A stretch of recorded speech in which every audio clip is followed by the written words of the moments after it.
দেবী দুর্গার অস্ত্রগুলি কি কি ও কারা প্রদান করেছিলেন? ত্রিশূল। দেবী দুর্গার হাতে ত্রিশূল তুলে দিয়েছিলেন মহাদেব। পদ্ম। ব্রহ্মা পদ্ম তুলে দিয়েছিলেন দেবী দুর্গার হাতে।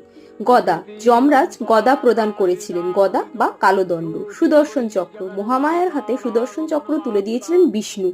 শঙ্খ। বরুণ দেব দেবী দুর্গার হাতে শঙ্খ তুলে দিয়েছিলেন। তীর ও ধনুক। পবনদেব দিয়েছিলেন তীর ও ধনুক। সর্প বা নাগ। দেবী দুর্গাকে শেষনাগ প্রদান করেছিলেন নাগ। বজ্রাস্ত্র বা অশনি। মহামায়ার হাতে বজ্র তুলে দিয়েছিলেন দেবরাজ ইন্দ্র। অগ্নি। অগ্নিদেব এটি দেবীর হাতে তুলে দিয়েছিলেন। তলোয়ার। ভগবান গণেশ দিয়েছিলেন শক্তিশালী তলোয়ার। বিশ্বকর্মা দেবীকে নির্মল পরশু নানাবিধ অস্ত্রসমূহ অভেদ্য বর্ম প্রদান করেন। প্রজাপতি প্রদান করেছিলেন অক্ষমালা। ব্রহ্মা কমণ্ডলুও দিয়েছিলেন দেবীকে। তাছাড়া দেবরাজ ইন্দ্রের বাহন ঐরাবত দেবী দুর্গাকে দিয়েছিলেন ঘণ্টা।